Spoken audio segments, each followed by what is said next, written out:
Hello everyone, good evening. Welcome to my YouTube channel. So guys, जैसे कि मैंने आज सुबह जो वीडियो अपलोड किया था उसमें मैंने आपको एक ओवरव्यू दिया था कि आज का कंटेंट क्या रहेगा। उसी को लेके आज मैंने ये वीडियो बनाई है। तो इसमें आपको स्कूल्स ऑफ साइकोलॉजी को मैं अच्छे से डिटेल में समझाऊंगी। इस वीडियो को आप देखिए, please share and subscribe my channel. Let's get started. तो जैसे कि आप देख सकते हैं कि यहाँ पे स्कूल्स ऑफ साइकोलॉजी है। तो स्कूल ऑफ साइकोलॉजी में हमारा जो सबसे पहली जो चीज़ें आती है कि जो वर्ड है हमारा एक साइकोलॉजी, वो किसने दिया था। तो जो वर्ड है हमारा साइकोलॉजी, ये किसने पहली बार यूज़ किया था, तो वो थे हमारे रडोल्फ गोएकल।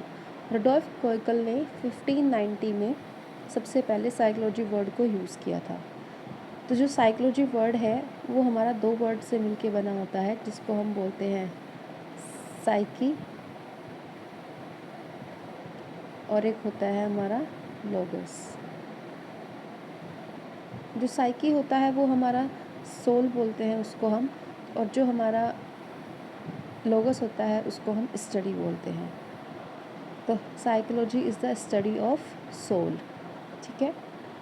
जितनी भी हमारी साइकोलॉजी है उसके जो फादर माने जाते हैं वो माने जाते हैं हमारे एरिस्टोटल। तो father of all psychology is Aristotle. और जो हमारी एक्सपेरिमेंटल साइकोलॉजी होती है उसके फादर होते हैं विल्हेम वुंड। अमेरिकन साइकोलॉजी के फादर होते हैं विलियम जेम्स।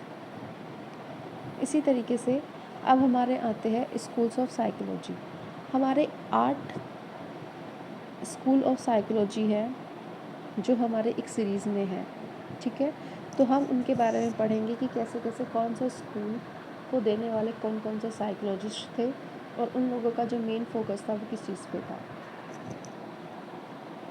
नंबर 1 पे है हमारा स्ट्रक्चरलिज्म। स्ट्रक्चरलिज्म के जो फादर है वो है हमारे विल्हेम वुंड। ओके। नंबर 2 पे है हमारे फंक्शनलिज्म। फंक्शनलिज्म के फादर हैं विलियम जेम्स। नंबर 3 पे है हमारे साइको एनालिसिस, जिसको दिया था सिगमंड फ्राइड ने।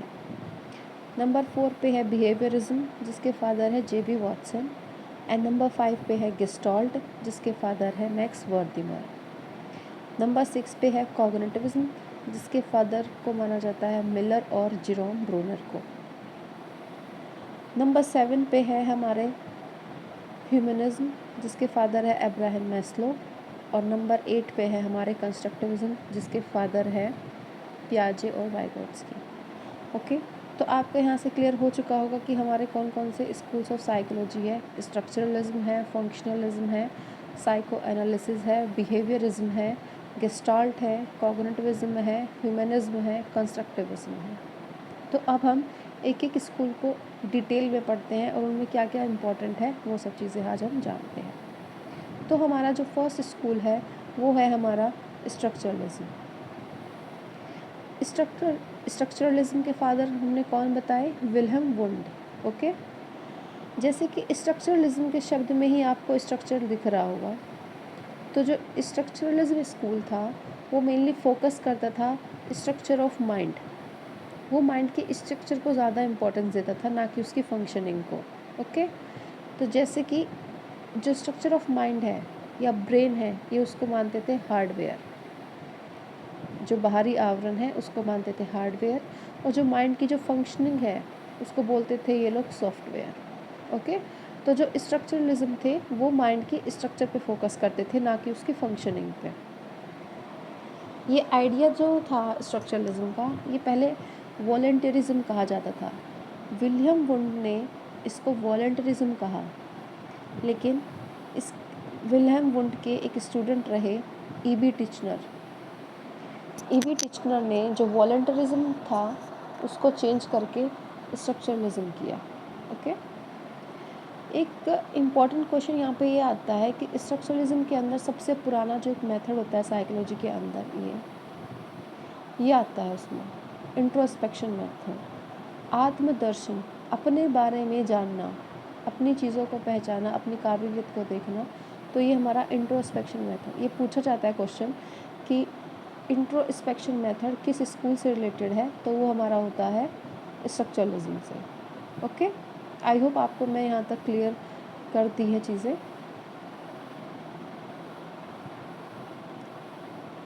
अब हम आगे चलते हैं।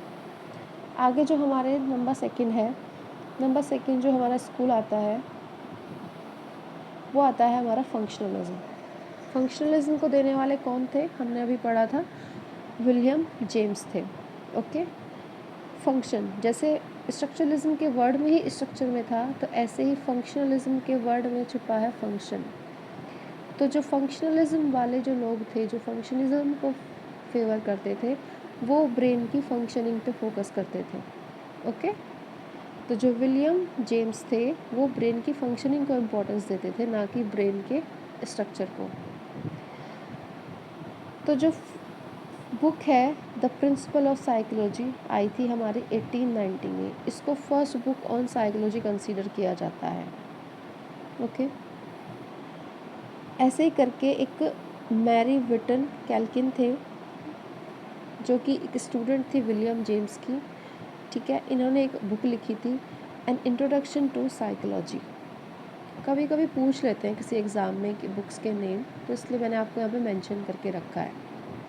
मैरी विटन कैल्किन ये फर्स्ट वुमेन थी जो प्रेसिडेंट बनी थी APA की, मतलब अमेरिकन साइकोलॉजिकल एसोसिएशन है एक, उसकी जो फर्स्ट वुमेन जो प्रेसिडेंट बनी वो मैरी विटन कैल्किन थी। ओके, ऐसे ही एक लैब को लेके आ सकता है क्वेश्चन, ये इम्पॉर्टेंट है, ये हमें पता होना चाहिए। लैब की साइकोलॉजी की जो लैब थी वो फर्स्ट लैब हमारी लिप्जिग में बनी थी। ठीक है, वो 1879 में विल्हेम वुंड ने बनाई थी लिप्जिग में साइकोलॉजी की फर्स्ट लैब। लेकिन इंडिया में जो इसका जो श्रेय है वो जाता है हमारे डॉक्टर NN सेनगुप्ता, जाता है इसका श्रेय डॉक्टर NN सेनगुप्ता। कहाँ पे सेटअप हुआ था, ये हुआ था हमारे कलकत्ता में। ठीक है, तो आई होप आपको फंक्शनलिज्म भी अच्छे से क्लियर हो चुका होगा कि फंक्शनलिज्म के जो फेवर वाले लोग थे वो ब्रेन की फंक्शनिंग पे फोकस करते थे, ना कि उसके स्ट्रक्चर्स पे। और मैरी विटन कैल्किन जो थी वो फर्स्ट वुमेन थी APA की प्रेसिडेंट, और हमारी फर्स्ट लैब लिप्जिग में थी, इंडिया में बनाई गई थी कलकत्ता में, जो कि NN सेनगुप्ता ने दिया था। ठीक है, अब आ जाते हैं हम लोग साइको एनालिसिस जो है, इसके जो फादर है वो है हमारे सिगमंड फ्राइड। ठीक है, साइको एनालिसिस देने वाले कौन थे, सिगमंड फ्राइड थे। साइको एनालिसिस को ही एक डेप्थ साइकोलॉजी भी कहा जाता है, डेप्थ साइकोलॉजी। ठीक है, इनकी एक बुक है जिसको बोला जाता है इंटरप्रिटेशन ऑफ ड्रीम्स, सपनों का मनोविज्ञान, क्योंकि ये हमारे ड्रीम्स को बहुत ज़्यादा इंपॉर्टेंस देते थे, तो इन्होंने इसीलिए एक अपनी बुक भी लिखी है उससे रिलेटेड, जिसको बोला जाता है इंटरप्रिटेशन ऑफ ड्रीम्स। आगे हम जाके बहुत सारी चीज़ें डिटेल में पढ़ेंगे सिगमंड फ्राइड के बारे में, जब हम उनकी थ्योरीज करेंगे।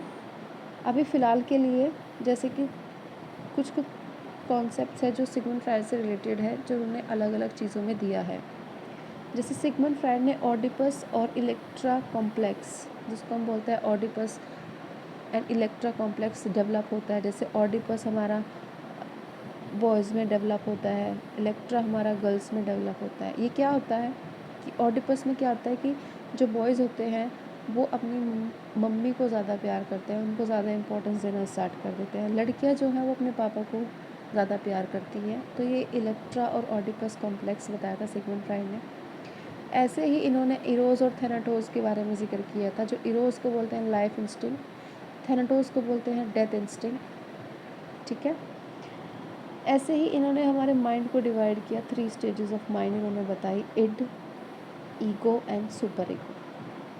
ठीक है, तो जो हमारी ये इड है इसको बोला जाता है एनिमल बिहेवियर। जब इंसान ज़िद्दी होता है, अहम करता है, कोई चीज़ें सोचता समझता नहीं है, ज़िद करता है तो चाहिए इस टाइप का, तो वो होता है हमारा एनिमल बिहेवियर, जहाँ पे उसको सोचने समझने की क्षमता बिल्कुल भी ना हो। ईगो होता है ह्यूमन बिहेवियर, जो रियलिटी में जीता हो, उसको हम बोलते हैं ह्यूमन बिहेवियर। सुपर ईगो का मतलब होता है एंजल इन मैन, जो दूसरों का पहले सोचता है, अपना बाद में सोचता है।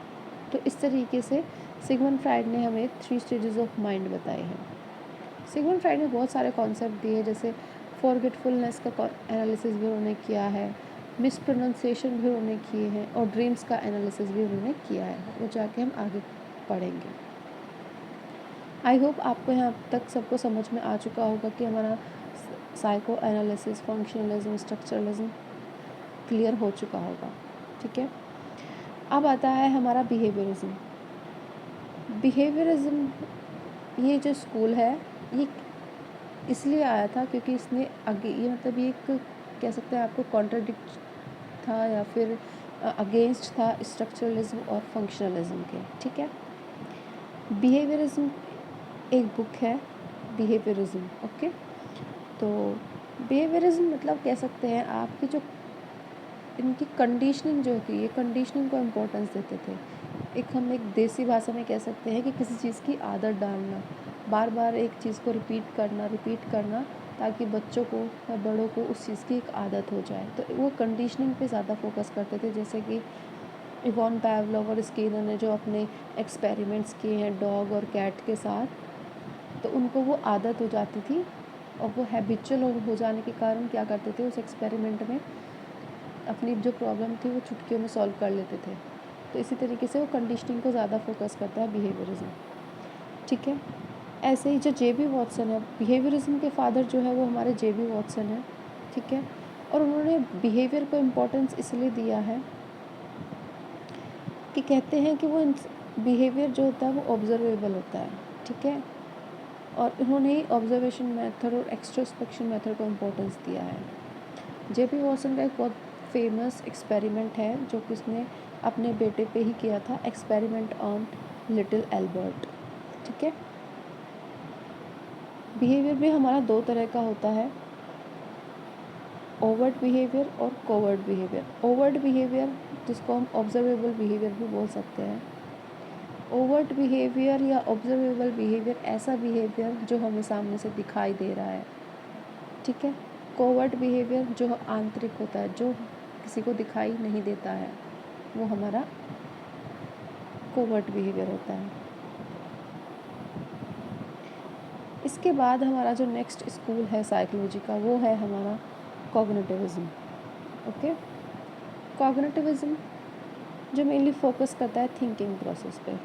अब आपको ये चीज़ समझ आ गई होगी कि अगर हम थिंकिंग करेंगे तो हमारा इसमें माइंड को इम्पोर्टेंस दी जाएगी, हमारी नॉलेज को इम्पोर्टेंस दी जाएगी, हमारी थिंकिंग को इम्पोर्टेंस दी जाएगी, क्योंकि जो हम सोचने समझने का जो काम करते हैं वो हम अपने दिमाग से करते हैं।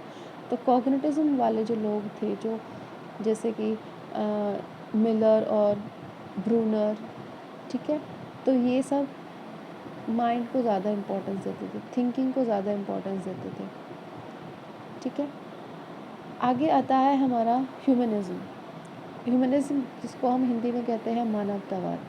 ठीक है, जो ह्यूमनिस्टिक टाइप के जो साइकोलॉजिस्ट थे वो मेनली फोकस करते थे इस चीज़ पे कि एक इंसान के अंदर कैसे एक मानवता आए, क्या चीज़ें हो सकती है, जैसे free will, personal growth, self actualisation, मतलब दुनियादारी को छोड़ के एक वो आध्यात्मिकता की तरफ थोड़ा सा वो गुजरे। तो इस ये हमारा सेल्फ एक्चुअलाइजेशन पे ज़्यादा फोकस करता था। ठीक है,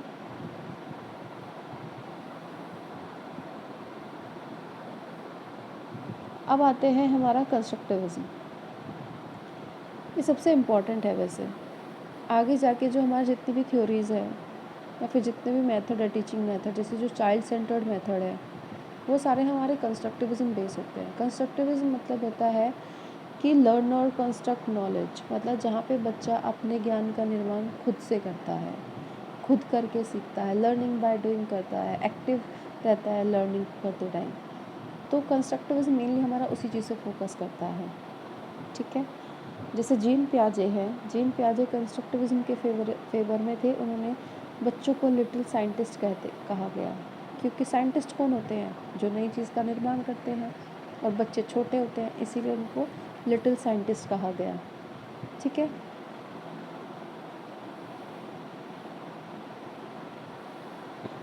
ऐसे ही वाइगोत्स्की थे, वाइगोत्स्की भी सोशल कंस्ट्रक्शन पे, मतलब वो समाज को ज़्यादा जिम्मेदार मानते थे बच्चे की लर्निंग के लिए, तो इन्होंने एक सोशल कंस्ट्रक्शन थ्योरी भी दी थी अपनी। हमारा NCF जिसको हम बोलते हैं नेशनल करिकुलम फ्रेमवर्क या फिर नेशनल एजुकेशन पॉलिसी, कि हमारा कंस्ट्रक्टिविज्म पे फोकस है। आजकल हम देखते हैं कि स्कूलों में ज़्यादातर बच्चों को एक्टिविटीज़ कराई जाती है, ऐसे रेक्टिफिकेशन नहीं कराया जाता है चीज़ों का, उनको हैंड ऑन एक्टिविटीज़ कराई जाती है, एक्सपेरिमेंट कराए जाते हैं, उनको ट्रिप ले जाया जाता है, फील्ड में ले जाया जाता है बच्चों को, ताकि वो अपनी चीज़ों को रियल लाइफ से जोड़े। इसीलिए कंस्ट्रक्टिविज्म बहुत इम्पॉर्टेंट है आज के टाइम पे। कंस्ट्रक्टिविज्म क्लास हम किसको कहेंगे, जहाँ पे बच्चा और टीचर दोनों एक्टिव हो और उसमें चाइल्ड सेंटर्ड का मतलब होता है content according to the child, content according to the need of the child. ठीक है, बच्चे की जो एबिलिटी है उसके अकॉर्डिंग जब हम क्लास में चीज़ें पढ़ाएंगे, बच्चे की ज़रूरत क्या है हम उसको वो कंटेंट प्रोवाइड कराएंगे, तो वो होती है हमारी चाइल्ड सेंटर्ड क्लास। ठीक है, जो हमारी कंस्ट्रक्टिविज्म है वो किसके बारे में बात करता है, कंस्ट्रक्टिविज्म बात करता है मीनिंग मेकिंग में, ना कि रट्टाफिकेशन पे। रटने वाली चीज़ों को वो नहीं करता है, वो चीज़ों को समझना, उसमें से एक मीनिंग ढूंढना, उस पर फोकस करता है। वो कोऑपरेटिव लर्निंग या फिर कोलैबोरेशन पर फोकस करता है। कोऑपरेटिव लर्निंग और कोलैबोरेशन का मतलब है कि वो अपने सहपाठियों या फिर अपना पीयर ग्रुप के साथ सीखे, वो शेयरिंग करना सीखे, वो डिसीज़न लेना सीखे ग्रुप के अंदर। ठीक है, तो वो कंस्ट्रक्टिविज्म जो है वो कोऑपरेटिव लर्निंग और कोलैबोरेशन पर फोकस करता है। ऐसे ही एक कभी कभी मैंने एक PYQ में देखा था कि क्वेश्चन आया हुआ था फोर्सेस इन साइकोलॉजी, तो इसलिए मैंने यहाँ पे मेंशन कर दिया है। कभी कभी एग्ज़ाम में पूछ लेते हैं DSSB टाइप वाले एग्ज़ाम में कि साइकोलॉजी के कितने फोर्सेस हैं, तो 3 फोर्सेस होते हैं हमारे, जिसको बोलते हैं हम साइको एनालिटिकल साइकोलॉजी, जो कि दिया था सिगमंड फ्राइड ने। एक होता है हमारा बिहेवियरिज्म, JB वॉटसन। एक होता है हमारा ह्यूमनिस्टिक साइकोलॉजी, जो दिया था कार्ल रॉजर्स ने। ठीक है, तो आई होप आपको ये सब चीज़ें समझ में आई होगी, जो भी आज मैंने आपको कंटेंट ये चीज़ें पढ़ाई हैं। ठीक है, और अगर आपको ये सब चीज़ें पसंद आ रही है तो प्लीज़ आप इस सब चीज़ों को लाइक, शेयर और सब्सक्राइब करें। ठीक है, please support me. Thank you.